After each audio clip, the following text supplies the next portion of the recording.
longitudinal está de un color amarillo y vamos a encontrar la arista armada, la arista lisa. ¿Sí?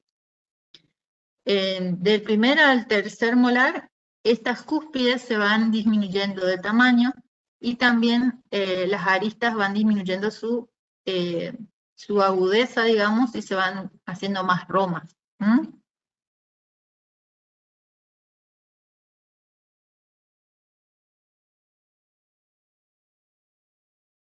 Los tubérculos. Está cúspides, ¿sí? Las cúspides entonces se conformaban por una base, un vértice, facetas y aristas. Los tubérculos son prominencias más pequeñas que las cúspides y están ubicadas en sectores de las piezas dentarias particulares. Vamos a identificar, por ejemplo, al tubérculo de Zuckerkant, que se ubica en una pieza dentaria temporaria, en la unión del tercio vestíbulo mesiocervical. Y en la zona cervical, más cerca de mesial, en el primer molar temporario, vamos a encontrar este tubérculo. Y el tubérculo de Carabelli, que don Carabelli fue quien le descubrió, se encuentra en el tercio cervical y medio de la cara palatina de los primeros molares permanentes. A ver si pueden tocar con su lengua su primer molar permanente, a ver si encuentran un pequeño reborde. Ese es su tubérculo de Carabelli. Algunas personas lo tienen muy desarrollado como una verdadera cúspide. A veces solo hay una pequeña eminencia. Puede haber hasta un surquito que delimita ese tubérculo de la cúspide mesiopalatina, que es la más grande. ¿Sí? Cuéntense del diente del 1 al 6, ese es su primer molar, y en la cara palatina de ese primer molar permanente es donde encontramos al tubérculo de Carabelli. Ahora ustedes van a buscar un espejito y se van a mirar a ver qué grado de desarrollo tiene el tubérculo de Carabelli en sus bocas. El que tiene primer molar. Profesora, ¿tiene alguna función ese tubérculo? No, es una característica anatómica que está muy frecuente, digamos, pero función es aumentar la eficacia masticatoria nada más. Ah, bueno, gracias, profe. Rebordes marginales. Estas son eminencias pero alargadas, ¿sí? Veíamos que las cúspides y los tubérculos eran como eminencias puntiformes o como en forma de conito. Y estas son eminencias alargadas, así como estiradas de sección triangular. Y siempre van a estar relacionadas con las caras proximales, ¿sí? En los dientes anteriores van a estar en las caras palatinas y linguales, cerca de los lados proximales. Fíjense en esta fibrita que se ve una cara palatina de un incisivo lateral. Esto que yo les rayé así con azul son los rebordes marginales. ¿Sí? A veces están más delgaditos y otras veces más anchos. Y en el sector posterior también van a estar en la cara oclusal relacionados con su diente proximal. Fíjense, en las caras proximales van a existir estas eminencias alargadas de esmalte que van a tener una función muy importante, que es proteger al punto de contacto. Imagínense ustedes que el impacto del alimento va a ser en la zona de la superficie oclusal. Cuando el alimento impacta acá, gracias a este reborde, que es un poquito así más alto acá en el borde del diente, el alimento se va a dirigir hacia las caras libres, no hacia el espacio proximal, porque ahí le limita ese reborde. Entonces, protege el espacio entre las piezas dentarias. ¿Sí? ¿Qué pasa si yo le restauro a mi paciente, le hago un arreglo en esta zona de la pieza dentaria y después le dejo liso? No le hago de nuevo el reborde marginal. Al otro día viene el paciente y me dice, doctora, me queda la comida acá en este espacio donde usted me arregló el diente. ¿Sí? Por eso es importante ver cómo se disponen esos rebordes marginales y a la hora de restaurar la pieza dentaria yo tengo que hacer el reborde marginal correspondiente. ¿Sí? Entonces, ¿cuál es la función del reborde marginal? Proteger el punto de contacto. Pregunta de examen.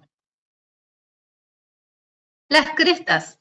Las crestas también son eminencias alargadas y vamos a encontrar en zonas específicas de algunas piezas dentarias. ¿Sí? Por ejemplo, el primer molar superior tiene una apófisis o una eminencia así alargada que une la cúspide mesiopalatina con la distovestibular.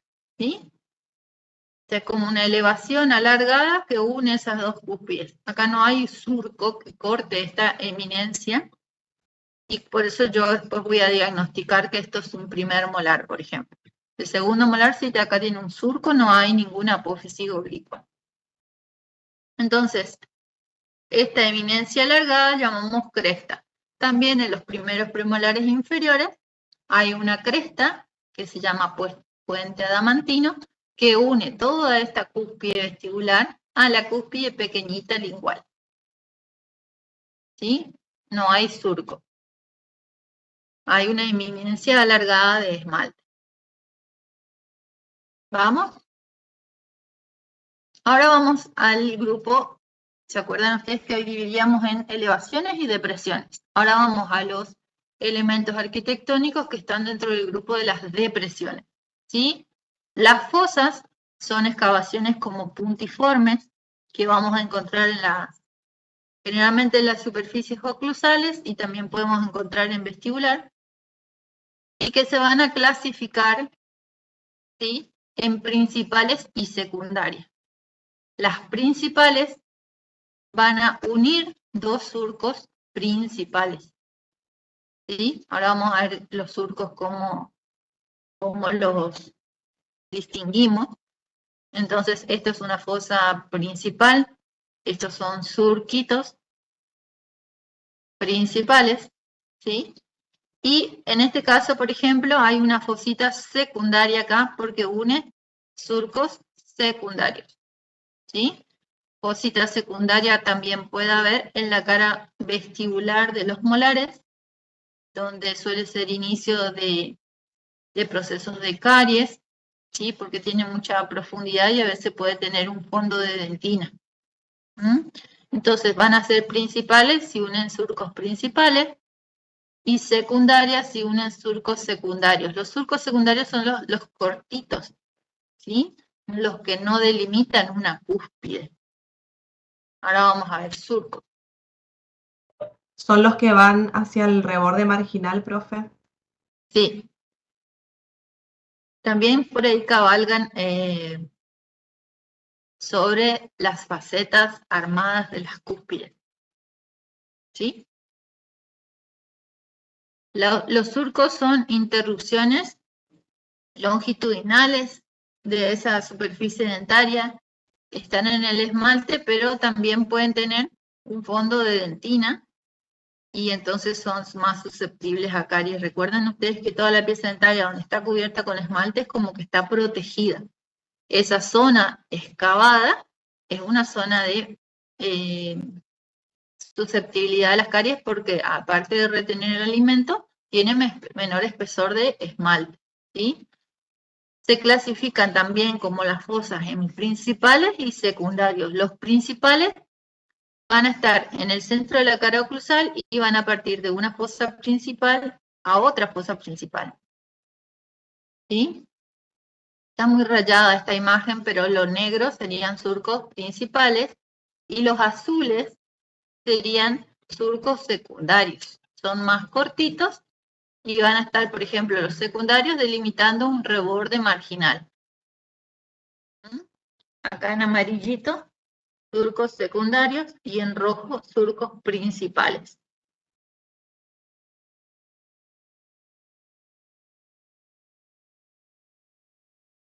Las depresiones son cavidades poco profundas, muy amplias, que vamos a encontrar frecuentemente en las caras palatinas y linguales.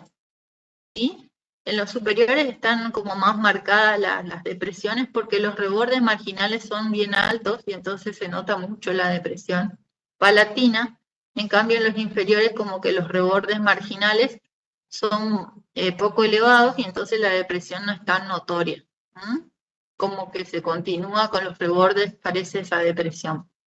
El sector de las piezas dentarias posteriores, en la zona proximal, o sea, en la cara proximal, vamos a encontrar también depresiones que se continúan hacia la raíz y se transforman en un canal radicular, como que hace una depresión longitudinal en la raíz.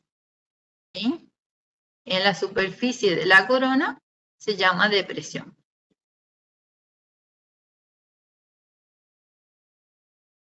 Acá vemos el canal radicular que les decía recién, son depresiones extensas. Si es canal radicular, obviamente va a estar en la superficie de la raíz como una excavación longitudinal. Y no es lo mismo canal radicular que conducto. El conducto es el que va por dentro de la raíz. ¿Sí? Esto es un canal radicular y es como una depresión alargada en la superficie de la raíz.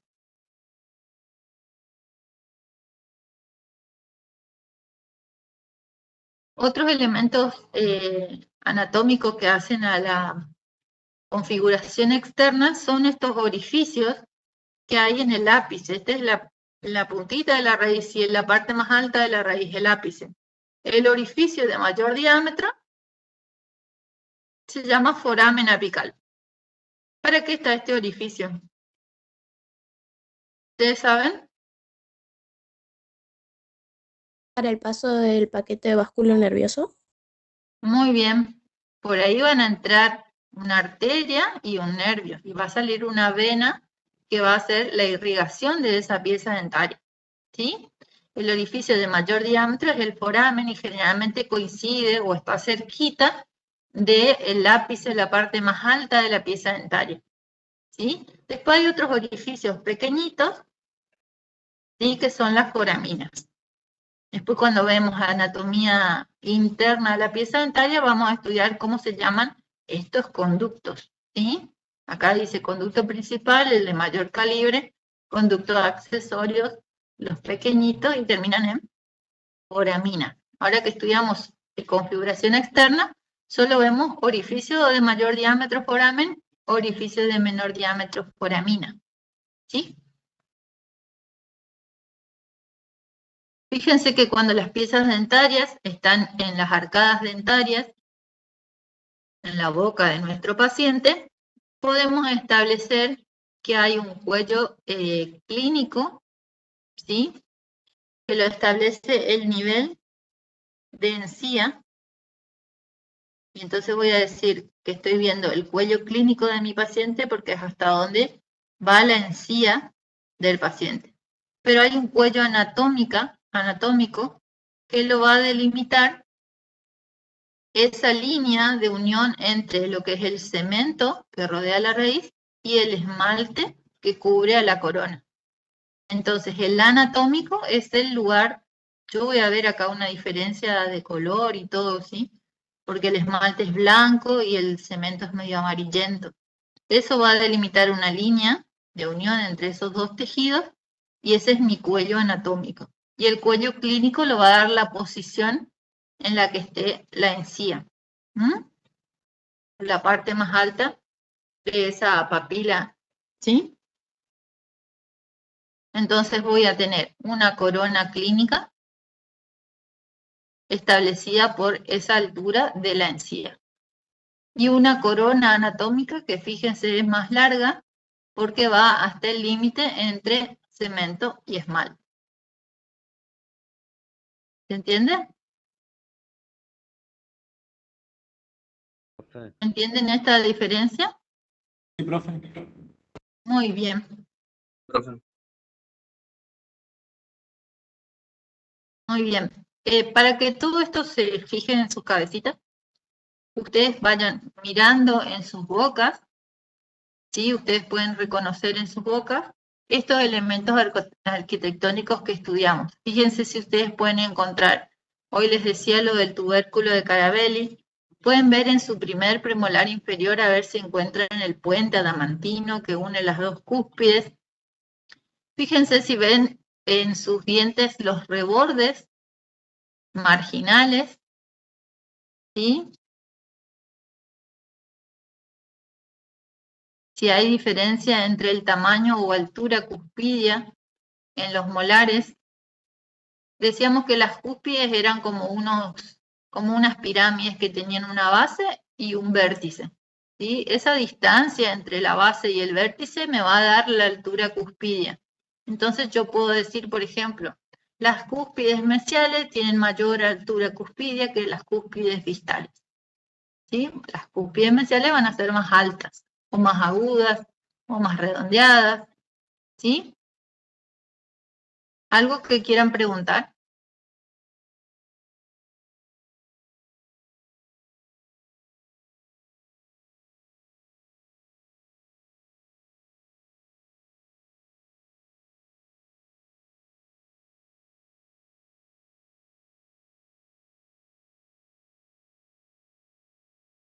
¿No hay dudas?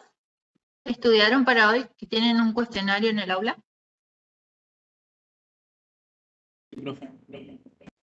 Muy bien. Sí, profe. Vamos a hacer un pequeño recreíto. Constanza, ¿está por ahí? Sí, acá